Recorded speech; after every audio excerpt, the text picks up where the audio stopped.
Sejam muito bem-vindos ao primeiro episódio do nosso podcast, o podcast Doutora Indira Braga. É um projeto que saiu do papel, que está saindo do papel, mas pensado com muito carinho para vocês, com o intuito de trazer informação de qualidade.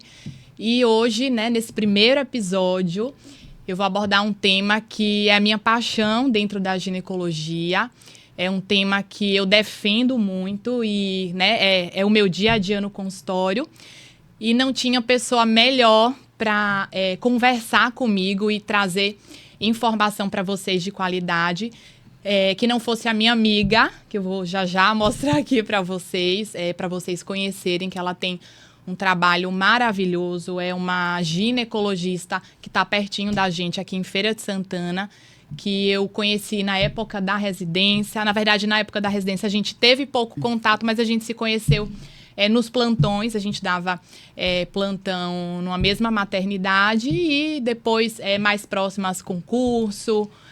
A gente foi se aproximando cada vez mais e aí eu trouxe hoje doutora Fabiana Maia, para conversar um pouco comigo, conversar com a gente sobre a contracepção na mulher moderna, nessa era da mulher moderna, que tem os seus desafios, que tem a sua rotina, que é sempre muito agitada e precisa sim que o método contraceptivo acompanhe essas mais diferentes fases da vida dela.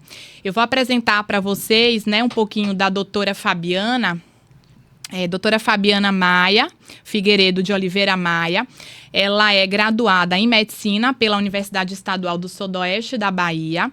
Ela tem residência médica em Ginecologia e Obstetrícia pela Universidade Federal da Bahia. Residência médica em Endoscopia Ginecológica pela Universidade Federal da Bahia. Título de especialista em Ginecologia e Obstetrícia pela Febrasgo. E professora da disciplina de ginecologia da Universidade Estadual de Feira de Santana e também preceptora da residência médica de ginecologia e obstetrícia do Hospital Inácia Pinto dos Santos, também em Feira de Santana. Quando eu pensei na escolha do tema, eu não vi pessoa melhor para conversar. Fabi, seja bem-vinda ao primeiro episódio eu falo nosso podcast porque esse podcast ele foi pensado para as mulheres, como forma de levar informação de qualidade. E eu acho que esse primeiro tema ele não veio à toa, porque quando a gente fala em cuidado com a saúde, em pensar na saúde de uma forma integral, uma mulher ela precisa ter essa parte da contracepção muito bem resolvida, porque a gente sabe, a gente vê no consultório, no dia a dia e até com nós mesmas, o impacto que uma contracepção não orientada, não individualizada pode trazer, pode causar na vida de uma mulher. E aí, pensar na contracepção moderna, é pensar em formas, em métodos contraceptivos que tragam segurança, liberdade e que eles consigam aí passear. Se a gente for pensar que a gente precisa de pelo menos 30 anos, a gente vai necessitar, as mulheres vão necessitar de pelo menos 30 anos de contracepção. Então, claro que a gente precisa pensar que a contracepção ela precisa seguir, ela precisa evoluir. E isso vai mudando nas diferentes fases, da vida das mulheres. Então, a gente vai... a ideia aqui é que a gente consiga mostrar essa contracepção moderna, esclarecer os mitos, esclarecer os tabus que a gente vê, no dia a dia aí do nosso consultório. E a ideia é contribuir e trazer informação de qualidade para essas mulheres, Exatamente. Primeiramente, agradecer, pelo convite. É uma satisfação e uma honra enorme dividir esse espaço com você para a gente falar sobre um tema que é tão importante. Quero te parabenizar pela iniciativa, Realmente, eu costumo dizer que o conhecimento liberta. Sim. E muitas mulheres precisam desse conhecimento. Então, assim, realmente é uma iniciativa brilhante sua de dedicar um espaço realmente para estar trazendo informação de qualidade. E como você começou a falar, a vida da mulher mudou, O papel da mulher na sociedade, eu acredito que mudou ao longo dos anos. Hoje a maioria das mulheres tem uma rotina muito mais dinâmica e até sobrecarregada às vezes, né? E a contracepção precisa acompanhar isso, né? É muito importante, a gente vê muito isso no consultório, que a mulher tem adesão àquele método contraceptivo. Não adianta a gente prescrever uma coisa e da porta do consultório para fora ela não conseguir aderir, né? Então, a adesão é muito importante e eu acho que a grande inovação, que esse foi o tema, né, que a gente escolheu para falar, que são os LARCs, os métodos reversíveis de elongação, que acho que essa foi a grande inovação no cenário da contracepção. Oferecer para as mulheres esses métodos muito mais seguros, muito mais eficazes e que não interfiram na rotina dela, né? Sim. Que deem essa liberdade, que deem essa liberdade, exatamente. Que coloquem a mulher ali no centro, porque o que eu vejo muito, né, quando eu recebo pacientes que eu vou iniciar um acompanhamento, são aquelas mulheres que elas não estão ali no centro do poder de decidir, né? Então, muitas vezes, a prescrição do método da contracepção não leva em consideração nada da história, dela. A preferência, né? Não leva em consideração a história. Então, normalmente, ela sai com aquela mesma... Ela vai para o consultório. Unilateral, né? Exato. Ela volta para o consultório no ano seguinte e aí você vê 1, 2, 3, 4, 10 anos e aquela mulher que, né, lá atrás era adolescente, iniciou a vida adulta... Pós-parto, ela continua com a mesma prescrição, né? Com o mesmo modelo ali de anticoncepcional. E a gente precisa entender que a gente tem que acompanhar, a gente tem que oferecer. Sim, então, claro. A ideia é essa, é a gente trazer educação, né? Informação. Porque sem informação, a gente vai ouvir o que a gente ouve no consultório, exatamente. Né? Aqueles tabus. Esse é o papel do ginecologista, né? Eu escuto muito no consultório. Às vezes eu pergunto para minha paciente, qual o método contraceptivo que você usa? E elas me falam, doutora, eu não uso nenhum, porque eu comecei a usar pílula e não me adaptei. Aí eu falo para elas, eu fico me coçando aqui quando vocês falam isso. Porque pílula não é o único método contraceptivo que existe, né? Então, esse é o nosso papel. A gente precisa, pelo menos, orientar essa mulher, informá-la que existem outras opções. Até porque, como você falou, não é só a condição médica que a gente tem que... As condições médicas que a gente tem que levar em consideração na hora de escolher um método contraceptivo, mas também questões sociais, comportamentais, psicológicas. Exato. E as preferências individuais dela.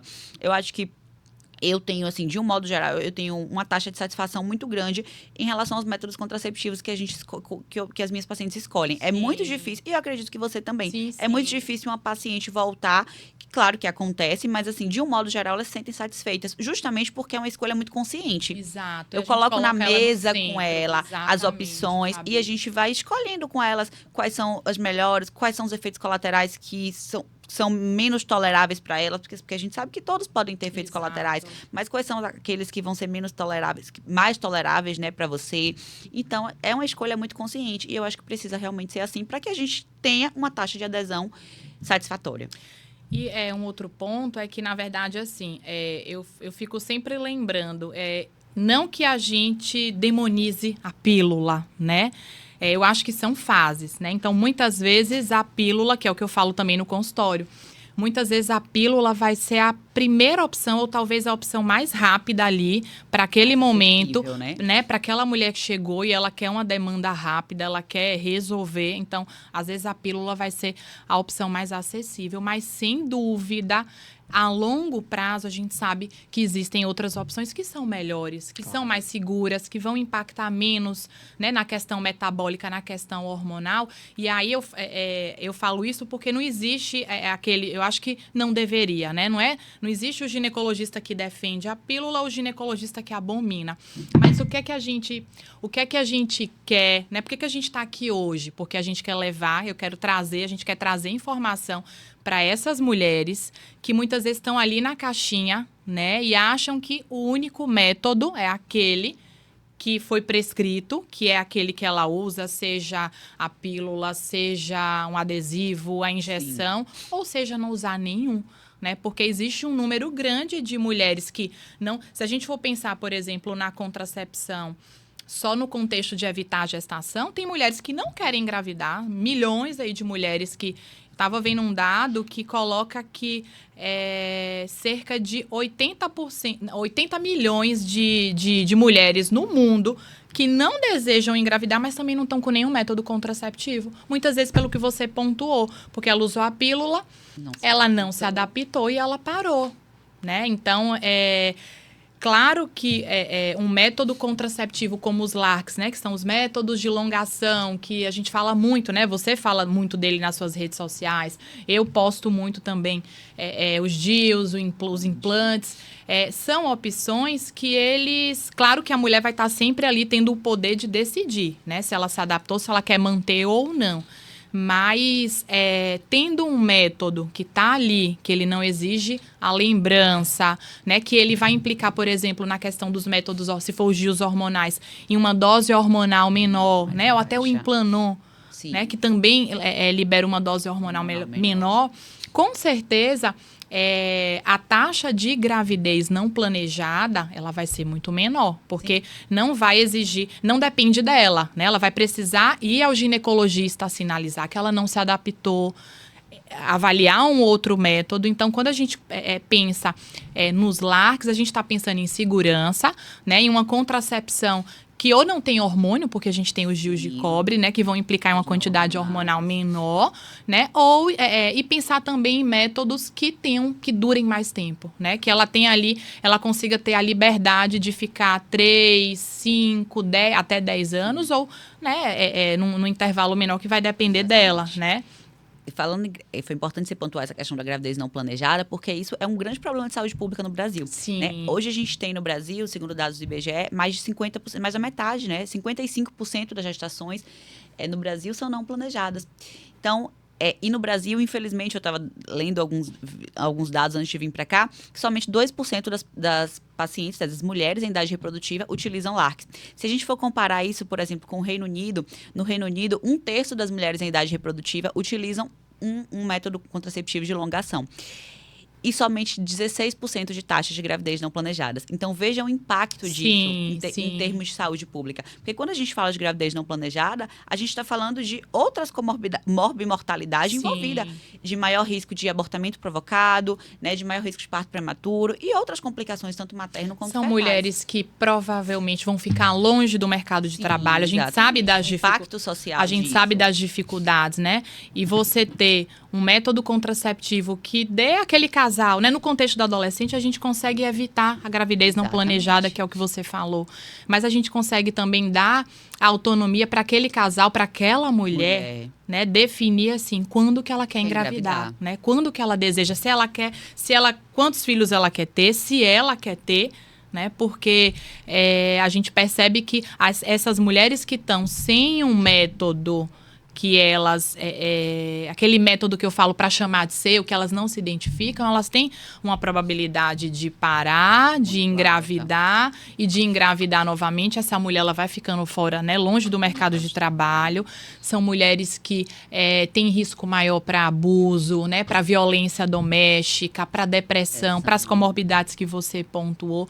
Então, é muito mais do que a gente falar, né, como você muito bem pontuou, apenas não é um método contraceptivo, simplesmente único e exclusivamente contraceptivo.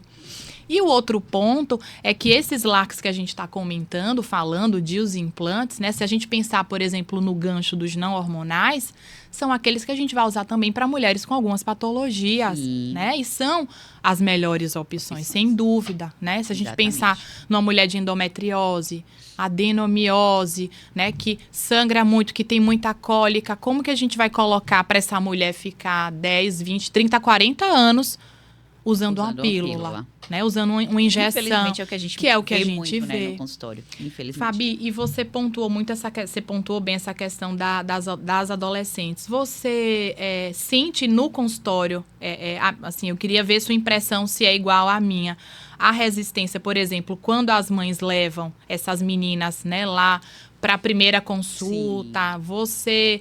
o que é que eu já vi no consultório? Eu queria que você me falasse né, como que é a sua impressão. Muitas vezes eu vejo que a adolescente, ela quer um DIU, ela quer um implante, e a mãe quer que ela use a pílula. Porque, para começar, porque é o primeiro método. A gente vai já falar sobre a questão de custo, não Sim. com valores, né, ali absolutos. De custo-efetividade, mas, exatamente, né? mas que às vezes eu coloco para elas Também na ponta do lápis, também para elas coloco. avaliarem o investimento. Mas você vê essa resistência, por exemplo, para DIUs e implantes, mais das mães, as mães elas influenciam muito, né, na decisão, até porque as meninas não vão ter essa autonomia eu digo autonomia financeira, né? Sim, exatamente. Tem das mães, dos pais também, né? Às vezes a mãe até quer, mas tem uma decisão compartilhada em casa com o pai e fala, doutor, o pai não vai aceitar. Eu acho que eles pensam muito que estão estimulando, né, a sexualidade para aquelas meninas. Na verdade, a gente sabe que não, que a gente precisa quebrar esse tabu, né? Existe também ainda um tabu de que adolescente não pode usar DIU, né? De quem nunca engravidou não pode usar DIU, que isso não é verdade. Hoje a gente tem uma diversidade de DIUs hormonais, DIUs não hormonais, de tamanhos de DIUs. Exato. Então, mesmo quem não engravidou, né, exatamente, pode usar DIU sim, pode usar o implante, né, que também é excelente para essas meninas adolescentes, mas infelizmente ainda tem realmente essa resistência por parte dos pais. Eu acho que muito pela vivência, às vezes, das mães, né? Que viviam naquela era ali do anticoncepcional e acham ainda que o anticoncepcional é melhor.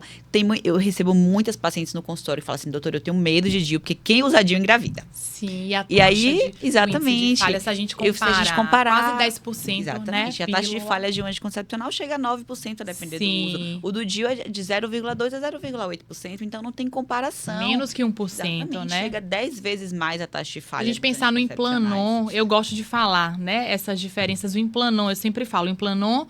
ele é o mais seguro do mundo, não significa dizer que ele é o melhor, a gente avalia, sim, né? Para quem que ele vai ser melhor indicado, mas ele consegue ser mais seguro que a laqueadura, consegue ser mais seguro que a vasectomia, né? Então, assim, são opções extremamente seguras. Né? A pílula não é. Mas eu entendo que eu acho que essa questão do medo, e aí por isso que é nosso papel, né? Eu falo que assim, exato, a parte de contracepção é uma parte que eu gosto, assim, eu me disponho, né? Se eu preciso ficar ali, investe tempo na consulta. Exato, invisto tempo, porque eu percebo que o não querer é muito pela falta de informação, né? E os dados, eles mostram isso também. Sim. São mulheres que elas não têm essa informação, né? Então, às vezes, elas nunca nem viram. Eu acho que há um mês... Eu atendi uma paciente que ela já foi para mim ela fazia acompanhamento em uma outra cidade e ela já chegou para mim com o Mirena. Ela usava os implantes da região glútea e aí ela queria algo que durasse mais, então ela foi para o Mirena, né? Ótima indicação, ela tá adorando o Mirena. Só que quando a gente estava lá, ela já foi para mim por um outro contexto, para a gente dar seguimento, porque ela morava em outra cidade e veio para cá. Quando a gente iniciou ali o acompanhamento, que na minha mesa fica ali os DIUs, os implantes, aí ela, o Mirena é assim? Ela nunca tinha visto. Que legal que ela topou, ela aceitou, sim, ela usou o Mirena sem nunca ter visto, porque a cabeça dela era uma cabeça, né? Ela queria mudar, né? Ela sim, queria algo... né, que durasse mais tempo, naquele momento para ela era melhor, mas ela nunca tinha visto. Falei, esse daqui, ele é exatamente desse tamanho. Então, eu pontuo isso porque, às vezes, é o medo do desconhecido. Sim, então, claro, assim, muitas pacientes, muitas mulheres que chegam pra gente, quando elas veem ali, o implante, ele é assim. Engraçado que tem paciente que olha o Implanon e ela fala, não, eu tenho medo disso no meu braço. Ela já gosta do DIU, ela adora o DIU, ela olha o Implanon, ela acha, não, isso daqui não. E já tem o contrário.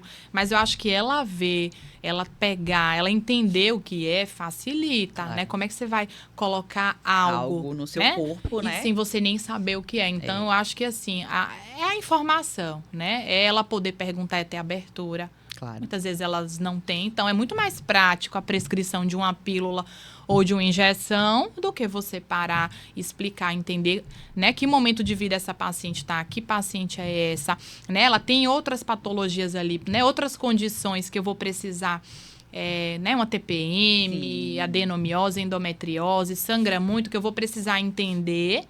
Eu falo que é um quebra-cabeça, né? Tem hora que a gente fica ali... Qual é o melhor? Exato. Tem hora que a gente fica ali, eu falo que é montar um quebra-cabeça, porque não é simplesmente eu prescrever. Acaba que a facilidade da pílula talvez seja isso. Sim. Você engloba em tese tudo, Mas quando você pensa num LARC, você, sem dúvida, você está dando um cuidado, assim, é muito mais personalizado, né? É muito mais individualizado. Sem dúvida, eu falo que quando eu indico um LARC, eu estou pensando agora, eu estou pensando daqui... Em prevenção. Em prevenção, e eu estou pensando lá na frente, como que vai ser sua vida daqui 1, 2, 5, né? Daqui 10 anos. Claro. E aí eu vejo que, assim, a questão que a gente estava falando das adolescentes é muito isso, né? Dela chegar ali e a mãe achar que a pílula está no controle. Elas não te falam isso, assim, não, a pílula eu tô vendo, eu tô tomando. Só que se esquecer, né, a taxa grande parte um grande número de gestações não planejadas são de mulheres que estavam, inclusive, usando pílula. Exatamente. Que estavam ali usando de forma irregular, errada. Inadequada. Exatamente. E esse é o legal, eu acho que da contracepção, como você falou, a diversidade, né? A diversidade de possibilidades. Né? Então, a gente tem como você falou, a paciente que chegou ali, que viu o DIU, que viu o Implanon. Então, dentro da contracepção, esse é um dos motivos também, porque é um assunto que eu sou apaixonada, assim como você, que a gente tem uma diversidade de métodos contraceptivos. Mesmo dentro dos LARCs, a gente tem uma diversidade, a gente consegue oferecer muitas opções para essa paciente e achar aquele que vai ser o melhor para aquela paciente, né? Que vai ser o mais adequado para aquela paciente. Porque a pergunta de milhões que a gente sempre recebe nas redes sociais, no consultório: doutora, qual é o melhor método contraceptivo? E eu sempre falo para a paciente: não existe um único método contraceptivo que vai ser o melhor para todo mundo, mas existe aquele que vai ser o melhor para você, levando em consideração todo esse contexto, a fase de vida que ela está. Qual a perspectiva dela de engravidar, né? Em quanto tempo ela quer engravidar? Ela quer ter filhos ainda ou não? Ela já tem a prole constituída? Ela tem algum outro problema de saúde, né? Quais são as preferências pessoais dela? E a gente sabe que os LARCs estão aí entre os que têm a maior taxa de satisfação, né? Taxa de satisfação e continuidade. A partir do primeiro ano de uso, que chega em torno de 90%, tanto uma DIUs como implante. Alta. Diferente das pílulas, por exemplo, que a taxa de descontinuidade é muito grande. É muito grande, sem dúvida, Fabi. Eu estava falando, quando eu cheguei, né, mais cedo, conversando com os meninos, e há um mês, mais ou menos, eu recebi a visita de um representante, né, de medicamentos, representante de duas marcas, né, na verdade, dos DIUs, né, do Mirena e do Cailina. E aí ele estava pontuando, ele falou para mim assim na visita, que ele ia, porque a empresa, né, essa indústria tem a classe das pílulas também, sim. né? Mas ele estava pontuando que a empresa, ela já passou, exato, já está saindo. Então, assim, aí fica a pergunta, né? Será que as pílulas, eu acredito que sim. Será que as pílulas um dia, elas, né, vão deixar de existir? Porque as empresas, a indústria, ela já entendeu que essa era moderna, que a mulher moderna, ela precisa de contracepção moderna, né? É aquela mulher que trabalha o dia todo, que faz faculdade à noite, que cuida de filho, da casa. Então, ela não tem, ela precisa... o risco dela esquecer de tomar pílula é enorme, né? Com tantas demandas. E um outro ponto, né? Então, assim, eu achei interessante quando ele pontuou. Isso me fez pensar, realmente, né? Uma empresa grande que está focando, né, não está mais focando ali nas pílulas e está focando na contracepção, que é a contracepção que a gente acredita, que eu acredito, talvez lá na frente as pílulas, elas, né, na verdade eu percebo que até a minha prescrição, ela tem diminuído. Muito. Ela tem diminuído, porque eu acho que a gente tem falado tanto... Que as pacientes já chegam. Elas já chegam. Você tem percebido com isso? Certeza. Que elas já chegam. Que a gente recebe, né, dos representantes, as amostras de pílula, ficam tudo lá. Às vezes eu pego aqui e falo, vou levar para algum outro serviço, porque é muito difícil. A minha prescrição é muito difícil. Porque, justamente, as pacientes, como a gente fala muito nas redes sociais, as pacientes já chegam com a cabeça aberta para isso. E, às vezes, mesmo as que não chegam, quando a gente senta na mesa e coloca as opções, explica para elas os pontos positivos e negativos de cada uma, a maioria, e até essa questão da conta que a gente falou, né, da custo-efetividade, que eu falo para paciente, se você for fazer uma conta do que você gasta em anticoncepcional em 3 anos ou em 5 anos, você paga muito mais do que o valor de um DIU ou de um implante. Quando você coloca na balança, é um investimento que ele fica... É um investimento mensal que seria, né, muito parecido, muito equivalente. Ou até menor, ou até menor, DIU, né? Verdade. Até menor. E o número de benefícios que você está oferecendo para aquela mulher, menos efeitos colaterais, menos contraindicações, né? Porque a gente precisa falar sobre isso. As pílulas, principalmente as pílulas combinadas contém estrogênio, possuem um número de contraindicações maior. E às vezes a gente vê pacientes que chegam no consultório, às vezes que tem alguma contraindicação e que estão usando, pacientes hipertensas descompensadas, pacientes com enxaquecas, com aura, que não poderiam estar usando. Então, todos esses benefícios, o fato de não ter passagem pelo trato gastrointestinal, de não ter metabolização pelo fígado, já é um grande benefício também para esses pacientes. Sim. Então, assim, são inúmeros benefícios que a gente está oferecendo. Então, é um custo-efetividade muito maior. E aí, quando a gente coloca tudo isso para os pacientes, a maioria acabam optando realmente por um lado. Eu tenho percebido isso. Eu percebo que elas já têm buscado, né, com esse olhar, né? E acho que a rede social, ajuda, né, assim, ajuda, né? Tem o lado bom, né? Você tem que saber filtrar a informação. Sim, claro. Mas eu acho que no contexto da contracepção tem ajudado, porque eu percebo que elas já chegam, né? Ai, porque eu ouvi, porque eu quero. Ou então, às vezes, mulheres que estão ali, né? Elas nem estão com a pílula, mas elas estão sem contracepção.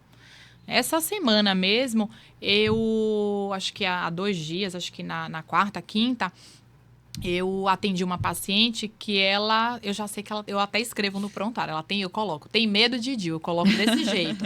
Porque é uma paciente que eu já acompanho há uns 4 anos. E é aquela paciente que assim, para ela, o método que ela se sentia segura sempre foi a pílula. E a gente vinha ali desconstruindo, mesmo eu entendendo que ela tinha muito medo, né, ali do DIU, eu sempre falava um pouquinho ali do DIU, mas a gente foi para o caminho do Implanon. E aí ela se abriu, ela gostou da ideia do Implanon. E aí essa semana ela veio para mim para revisão, ela tá sem método contraceptivo e ela tinha uma queixa muito importante de diminuição da libido, né? Qual é o gancho que eu tô querendo pegar? Ela já tem filho. Ela, no momento, ela já foi casada, né? Agora ela tá em um outro relacionamento e ela, como ela mesma diz, ela morre de medo. Ela fala, eu morro de medo de engravidar. O que é que eu pontuei pra ela? Eu falei, tá, por que você tá sem libido? Por que você tá sem vontade para ter relação? Porque você tem medo de... Claro que tem questões ali no contexto dela, tem algumas questões hormonais implicadas, mas o ponto principal é você não ter contracepção. Segura. Exatamente, você não tem contracepção segura. Então, a mulher fica tensa na hora da relação. Exatamente. E aí a gente conseguiu definir, e aí, num contexto que ela, né, não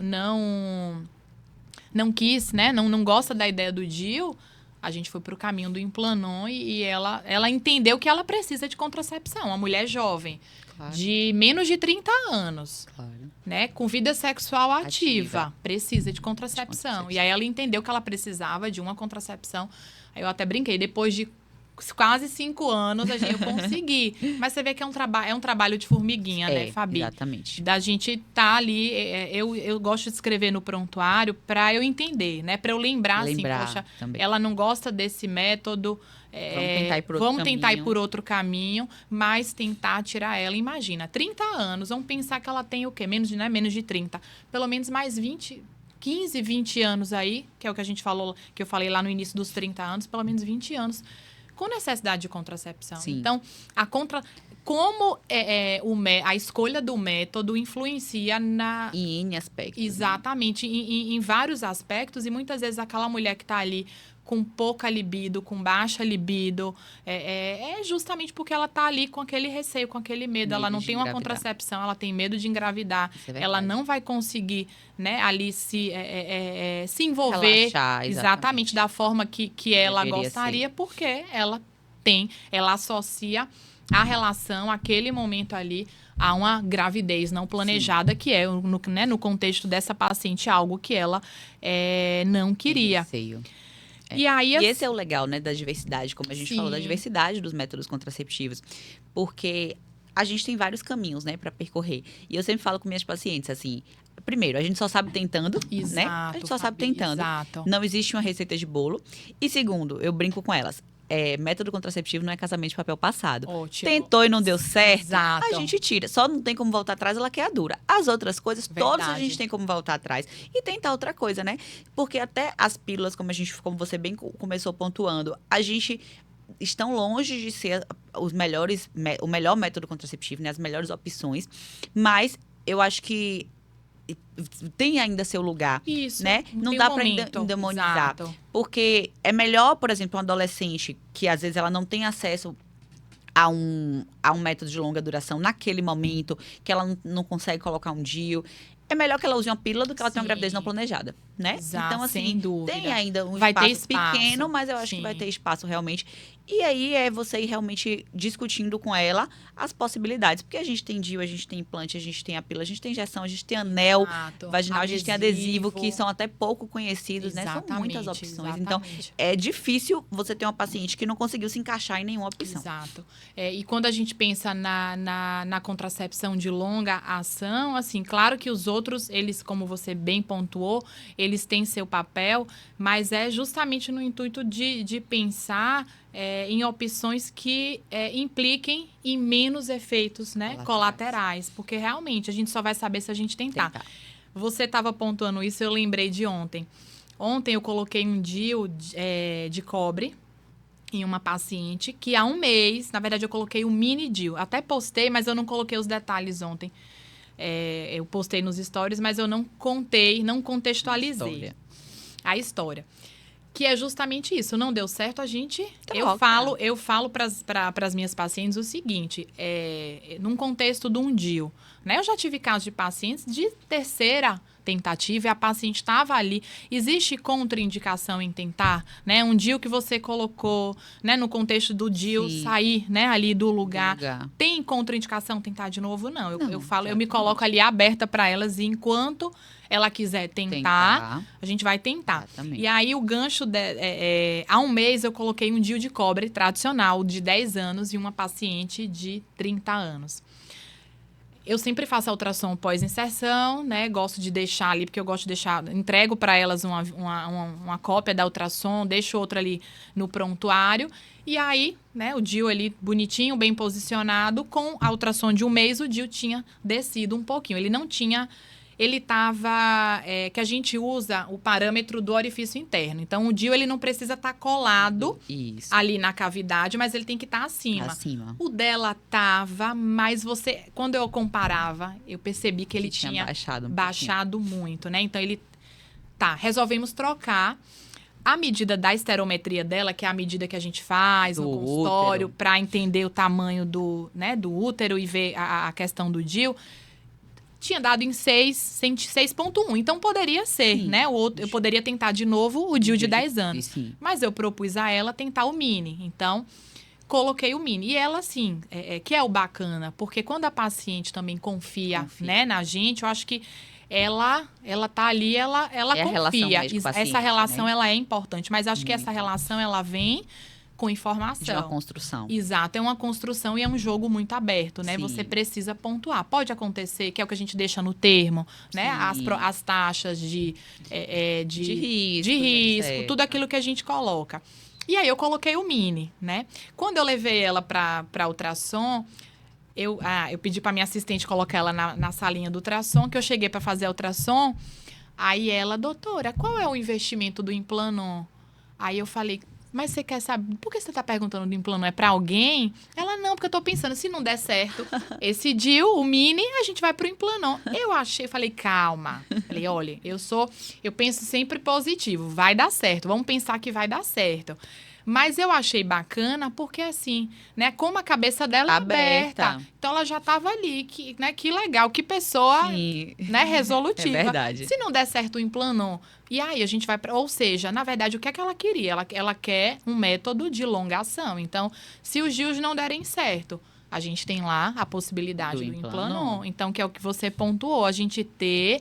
ali, né, uma série. O que é que ela tem, por exemplo, ela definido na cabeça dela? Ela não queria as pílulas, ela não queria injeção, ela quer uma contracepção que seja o mais segura. Eu me acabei de dar risada porque eu pensei que ela queria saber o valor, o custo do Implanon para outra pessoa. Eu falei, peraí, acabei de botar o Mi, tem 5 minutos que eu botei o DIU em você já tá querendo saber do Implanon. Mas eu fiquei com isso, assim, na cabeça. Que pessoa da cabeça aberta, né? Assim, que legal que ela tem a cabeça aberta. Pra gente fica mais fácil, né, Fabi? Quando a paciente entende isso.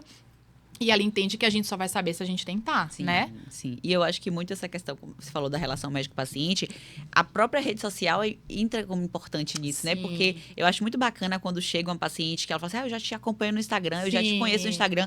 Parece que você já tem uma proximidade com aquela paciente, né? Então, assim, até nesse caso, provavelmente é uma paciente, como a gente falou, as pacientes, pelo fato de a gente falar muito sobre isso nas redes sociais, as pacientes muitas vezes já buscam a gente com esse intuito, né? Então, já são pacientes muito mais abertas a essas novidades, digamos assim, né? E a gente já é uma relação que parece que já existe, que já começa a existir antes mesmo dela entrar no nosso consultório, né? Porque é uma questão de construção e a gente consegue realmente criar uma relação de confiança de forma muito mais fácil com essa paciente, né?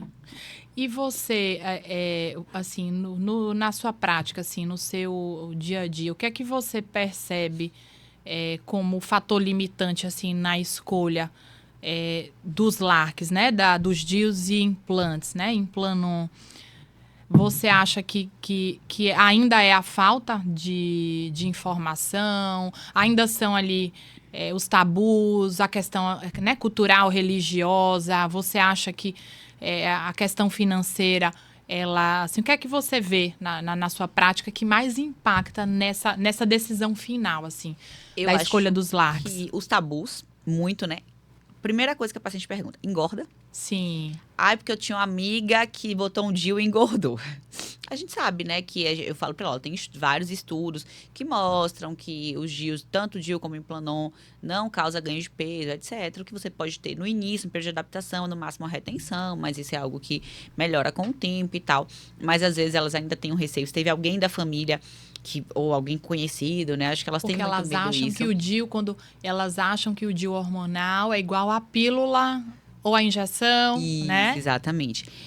A questão do medo de gravidez, principalmente relacionada ao DIU, ainda tem muito essa DIU engravida, quem usa DIU engravida, então que o bebê vai nascer muito com o DIU na mão, exatamente. Então ainda existem esses tabus e às vezes essa questão financeira também, né, que como eu falei, como a gente falou, a gente acaba desconstruindo um pouco quando a gente querendo ou não, é um investimento alto que ela tem que fazer de uma vez, de uma certa forma, né? Mas, então, não é realmente possível, às vezes, nem todo mundo que teve aquele planejamento, mas às vezes elas se planejam e depois voltam para colocar.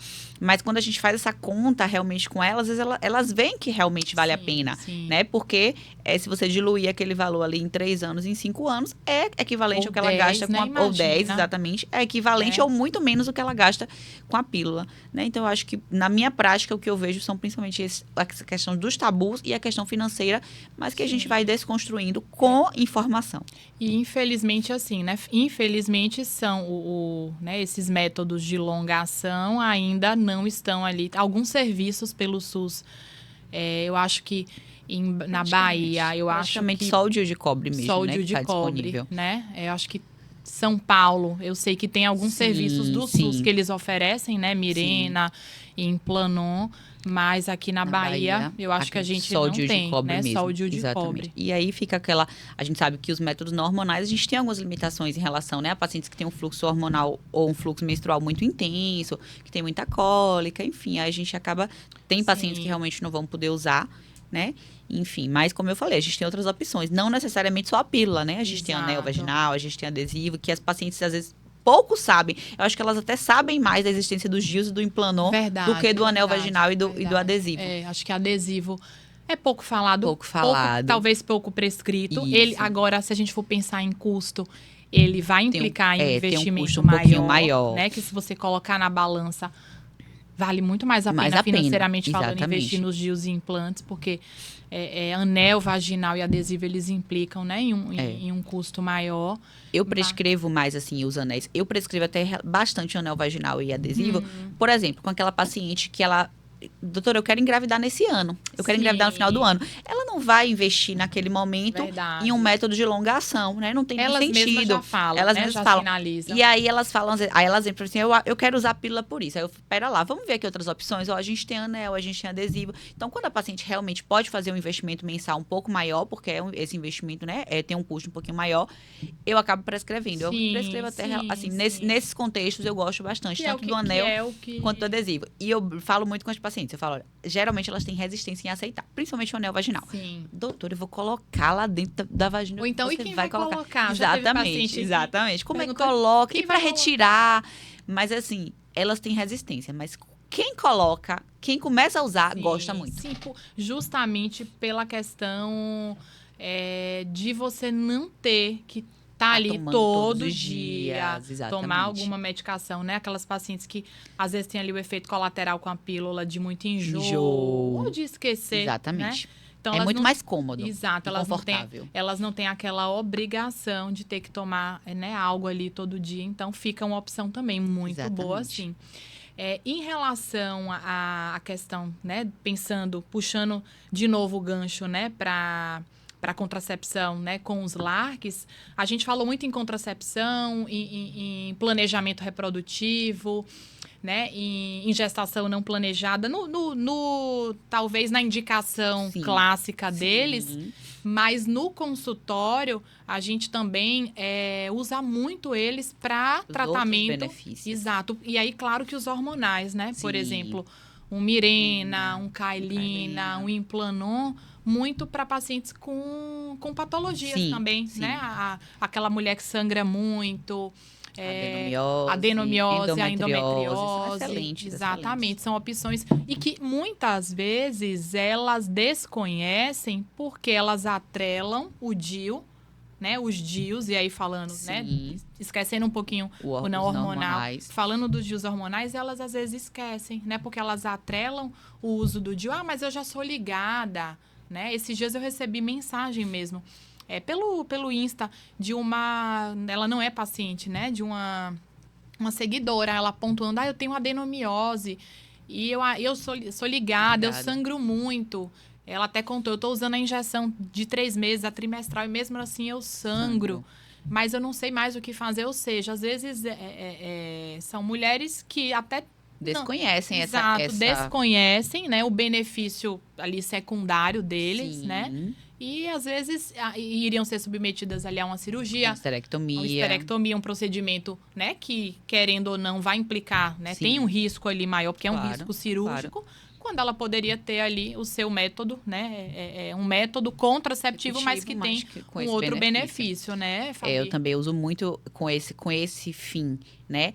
É muito clássico esse perfil de mulheres com laqueadura. A gente sabe que muitas vezes a própria laqueadura, né? A gente sabe síndrome pós-laqueadura pode aumentar o fluxo menstrual. E é clássico a gente pegar... Volta e meia aparece paciente com esse perfil, né? Que chega com sangramento uterino anormal, né? Com o fluxo menstrual mais intenso. E realmente, assim... os DIUs hormonais ou Implanon têm uma excelente indicação nesses casos. Assim como a gente falou, pacientes com endometriose, né, pacientes com adenomiose, pacientes com transtorno disfórico pré-menstrual. Nesse caso, eu prefiro mais até o Implanon, que a gente sabe que tem, né, uma ação hormonal melhor nesse sentido do que o Mirena, o Cailina, às vezes pode não bloquear, né, o eixo.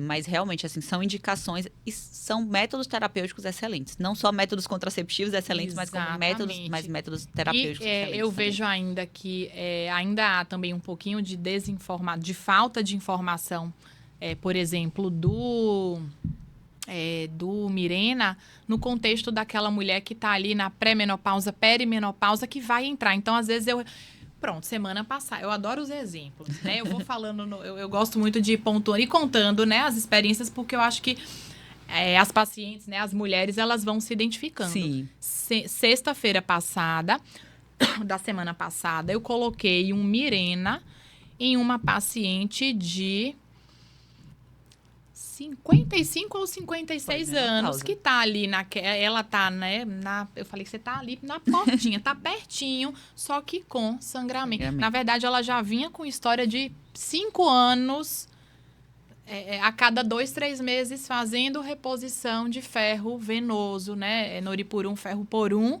por uma anemia secundária a um sangramento menstrual intenso. Então, assim, ela tá na pré-menopausa, né? Um útero que, na verdade, é um útero que não tem, né, pelos exames de imagem, nenhuma patologia, já fez toda aquela investigação que a gente faz, ela tem um sangramento menstrual aumentado, volumoso. Sim. Né? Apesar dela... Da própria perimenopausa. Exatamente. Mesmo, né? Apesar da gente saber que ela tá na pré, né? Ali pertinho de entrar na menopausa, a gente não... O que eu falo, a gente não sabe quando, de fato, essa menstruação vai embora. Né? E aí, num contexto desse, o Mirena, ele é maravilhoso, porque muitas vezes essas mulheres que aí às vezes eu vejo que é um tabu, mas eu vou colocar DIU e eu vou precisar tirar esse DIU quando eu entrar na menopausa e não vai. E ele é excelente, exatamente. Porque são mulheres que quando estão ali fazendo o tratamento, elas podem voltar a sangrar. Sim. E aí essa volta, né, esse sangramento ali, tá um tempão sem menstruar. Aí de repente sangra. Então, gera todo ali um transtorno, às vezes necessidade de exames, custo. Então, o Mirena, ele também, né, que é um DIU que ele vai ter aí, né, ele pode ser usado nas mais diferentes fases, né, da vida da mulher. Então, ele pode ser usado para contracepção, para patologias como você pontuou, a gente pontuou adenomiose e endometriose, e ele também tem ali o gancho dele nas mulheres então eu tenho esse cuidado assim dessas mulheres de ver o perfil e de individualizar e de indicar. Perfeito. Porque é uma, assim, pra gente é uma carta na manga. Você vai conseguir ter mais liberdade, mais tranquilidade para fazer a reposição hormonal dessa mulher. E você já mata 2 coelhos com a cartada só, porque exatamente quando ela tiver a menopausa, né, que ela tiver já no período de pós-menopausa, você tem proteção endometrial ali com aquele Mirena e você fica mais tranquila para fazer aquela reposição hormonal. E elas têm muito essa ideia de que tem que tirar quando estiver na menopausa e na verdade não, né? O Mirena, que ele tem função de 5 anos, né, o contraceptivo aqui no Brasil ainda é de 5 anos, a gente sabe que na pós-menopausa aí até 7 anos garante proteção endometrial. Já tem estudos para 8. Exatamente. Né? Na verdade, nos Estados Unidos ele já foi liberado. Até para contracepção, né? Mas aqui no Brasil 8. A gente é 5 ainda para contracepção, mas na pós-menopausa, para proteção endometrial, a gente já está bem estabelecido essa questão de 7 anos. Então, eu gosto muito do Mirena também nessa fase. Sim. E as pacientes ficam meio assim, ué, na menopausa é difícil. Às vezes até pacientes que não se adaptam à progesterona oral e que não querem ficar usando a progesterona via vaginal, eu sugiro elas, vamos colocar um DIU. E elas estranham no primeiro momento, porque mas ela nunca falou. Muitas vezes ninguém nunca Exatamente. falou. Mas quando a gente explica, elas aceitam, elas aderem, porque é muito mais confortável do que você ficar usando a progesterona via vaginal, né? Para aquela que não tolera a via oral. Sim. Fabi, em relação assim, qual o recado, né, que você deixaria, assim, para, né, quem está nos assistindo, em relação, puxando muito de novo, né, o gancho para contracepção de longa duração, né? Assim, os implantes, né? O DIU de cobre, Cailina, Mirena. Qual o recado, assim, que você deixaria para essas mulheres que estão aí, né? Ou sem, né, o método contraceptivo, ou que estão há muito tempo, que o que eu pontuo, eu gosto. Para mim é uma... Eu falo que é uma diversão, porque para mim, na verdade, eu me coloco como um desafio. Chegou uma paciente no meu consultório, né, assim, que ano passado ela estava com método. Às vezes ela tá ali, a primeira vez que ela vem para mim é um desafio tentar desconstruir. Sim. Né? Ou seja, às vezes aquela mulher que tava, eu faço muito isso, ela já tava há 2, 3 anos, às vezes até com métodos, né, considerados, assim, excelentes, que eu também trabalho. Mas como eu acho que a gente precisa, né? Quando a gente, em se tratando de cuidado de saúde, eu acho que a mulher tem que ser o centro. Claro. Então, eu acabo, assim, pegando tudo. E aí, eu coloco ela no centro e eu avalio aquela história de você avaliar o todo. Eu já penso, assim, nela daqui, né? 5, 10, 15, eu já vou pensar lá na frente. Então, às vezes, eu faço uma mudança, assim, radical. Né? Eu pontuo muito para elas que, às vezes, mesmo que ela esteja adaptada, eu até contei eu coloquei pronto ontem, né? Eu mostrei que... Ontem eu fiz um procedimento de retirada de implantes, dos implantes da região glútea de gestrinona. e uma paciente que já usava gestrinona há 3 anos. E ela estava bem, né? E a gente trabalho com gestrinona, é uma opção muito boa. Ela usava gestrinona para endometriose, mas ela queria um caminho novo, diferente, né? Então ela queria mais tempo, ela queria uma opção que, né, durasse mais tempo. Então eu propus para ela o Mirena, coloquei o Mirena há 1 semana e a gente está naquele início, né, da adaptação que a gente sabe, mas eu falo que assim, eu gosto de quebrar a cabeça. Eu acho que assim, de sair da caixinha, né? Se ela veio para mim querendo uma opção que dure mais tempo, né? Pensando no longo prazo, eu falei, eu vou quebrar a cabeça, mas eu vou pensar num caminho. Então, eu queria saber, assim, de você, né? Qual o recado que você deixa, né? Para as mulheres que estão aí nos assistindo em relação a esses métodos, né? Em relação à contracepção, aquela mulher que não tem nenhum método, né? Que tem ali os receios, os tabus, o que é que você deixa para elas aí de recado? Tá.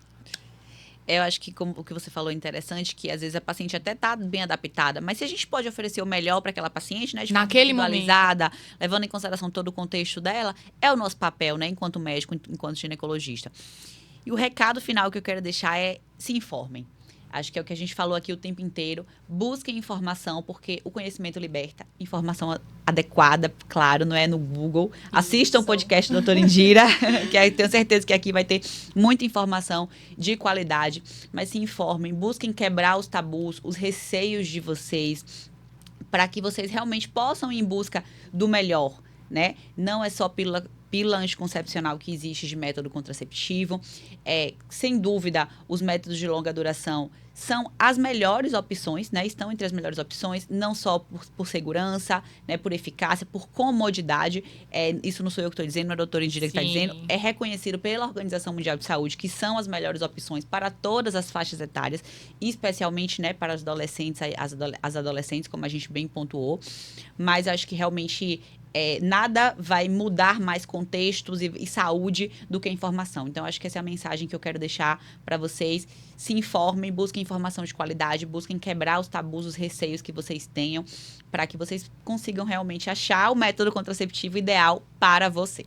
Fabi, muito obrigada. Eu que agradeço. Muito obrigada por ter aceito, ter vindo, né?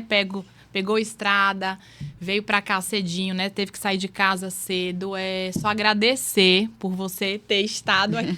E com certeza você receberá outros convites, porque a gente tem muita coisa, né? Pra conversar e pra passar de informação para vocês que estão aí nos assistindo. E sou muito grata. Foi um, assim, se a gente tivesse amanhã toda, a gente estaria aí, um assunto extenso, conversando aí bastante, porque é algo que realmente quando eu pensei em você, foi justamente porque eu sei que você também trabalha da forma que eu acredito, sim. Né? Então, eu vejo que tem essa sintonia, que a gente pensa, na verdade, afinidade. A gente pensa na paciente, né? Em quem está ali, quem vai nos procurar. Então, a gente esquece, a gente tenta deixar que isso é importante, né? Quando o médico, quando o ginecologista está ali com uma mulher que vai ali buscar ajuda, ele precisa deixar as crenças dele, as experiências, né? Pessoais exatamente, dele. Ali da porta do consultório para fora. Então, eu vejo que você tem muito isso, que você